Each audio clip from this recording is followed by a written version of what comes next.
आज की कहानी का शीर्षक है प्रिया। दिल्ली के एक व्यस्त इलाके में जहां मेट्रो की आवाज दिन रात गूंजती थी, वहां रहती थी प्रिया। प्रिया 22 साल की थी।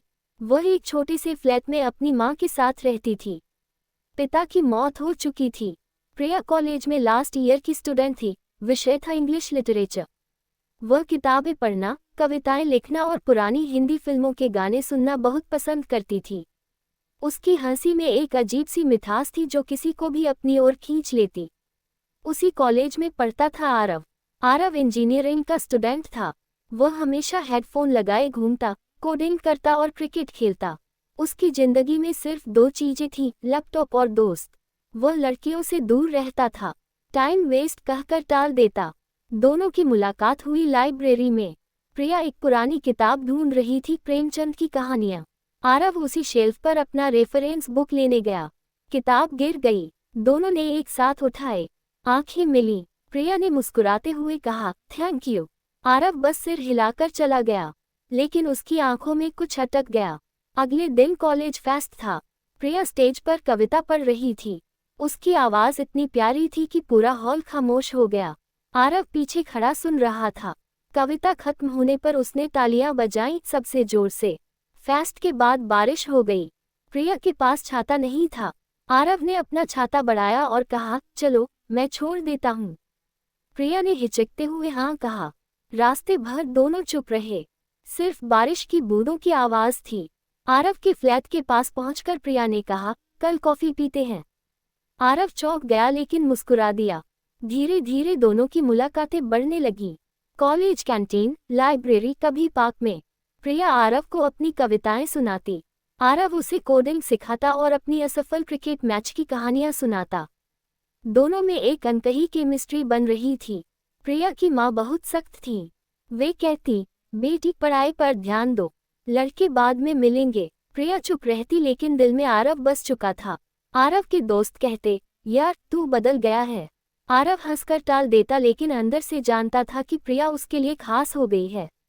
एक शाम दोनों यमुना किनारे बैठे थे। सूरज डूब रहा था। प्रिया ने कहा, आरव अगर मैं कभी चली गई तो तू क्या करेगा? आरव ने उसका हाथ थामा और बोला, मैं तुझे ढूंढ लूंगा, चाहे कहीं भी हो। दोनों की आंखें नम हो गईं। लेकिन जिंदगी में तूफान भी आते हैं। प्रिया के घर पर एक रिश्ता आया। लड़का अमीर परिवार का था, इंजीनियर, विदेश जाना चाहता था। प्रिया की माँ ने हाँ कर दी। प्रिया रो रोकर मना करती रही। माँ, मैं आरव से प्यार करती हूँ। माँ ने कहा, प्यार रोटी नहीं देता बेटी। आरव को जब पता चला तो वह टूट गया। उसने प्रिया से कहा, अगर तू खुश रहे तो मैं दूर चला जाऊंगा। प्रिया चीखी, तुम भी नहीं समझते। प्रिया ने घर छोड़ने का फैसला किया। उसने अपनी बचत के पैसे निकाले और एक छोटे से पीजी में शिफ्ट हो गई। आरव ने उसे सपोर्ट किया। दोनों ने मिलकर छोटी छोटी नौकरियां शुरू की। प्रिया ट्यूशन पढ़ाने लगी, आरव फ्रीलांस कोडिंग करने लगा। मुश्किल दिन आए, कभी खाना नहीं बन पाता, कभी बिजली कट जाती, लेकिन दोनों साथ थे। एक रात प्रिया बीमार पड़ गई। आरव रात भर उसके सिर पर पानी पट्टियां बदलता रहा। सुबह होते ही बोला, मैं तुझे कभी अकेला नहीं छोड़ूंगा। धीरे धीरे दोनों की मेहनत रंग लाई। प्रिया की लिखी एक कहानी एक ऑनलाइन मैगजीन में छपी। आरव को अच्छा प्रोजेक्ट मिला। वे एक छोटे से फ्लैट में शिफ्ट हो गए। प्रिया की मां को जब पता चला कि बेटी कितनी मेहनत कर रही है तो उनका दिल पिघल गया। वे एक दिन अचानक आ पहुंची। प्रिया को देखकर रो पड़ी। मुझे माफ कर दे बेटी, मैंने तुझे समझा नहीं। आरव ने मां के पैर छुए। मां ने दोनों को आशीर्वाद दिया। 2 साल बाद दोनों ने शादी कर ली। छोटी सी शादी थी, सिर्फ करीबी दोस्त और परिवार। प्रिया अब एक प्रकाशन कंपनी में काम करती थी।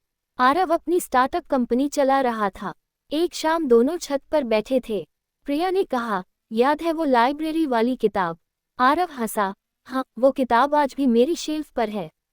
प्रिया ने अपना सिर आरव के कंधे पर रखा और बोला, प्यार कोई फिल्म नहीं होता आरव, ये रोज की छोटी छोटी लड़ाइयाँ जीतने का नाम है। आरव ने उसे गले लगाया और कहा, और मैं हर रोज तुझसे हारना चाहता हूँ। कुछ साल बाद प्रिया और आरव की एक बेटी हुई। नाम रखा आशा। आशा जब बड़ी हुई तो माँ से पूछती, मम्मी पापा से प्यार कैसे हुआ? प्रिया मुस्कुराकर कहती, एक गिरती किताब से शुरू हुई थी कहानी। आरव दूर से देखता और मन में सोचता, जिंदगी में सच्चा प्यार मिल जाए तो सारी मुश्किलें आसान हो जाती हैं।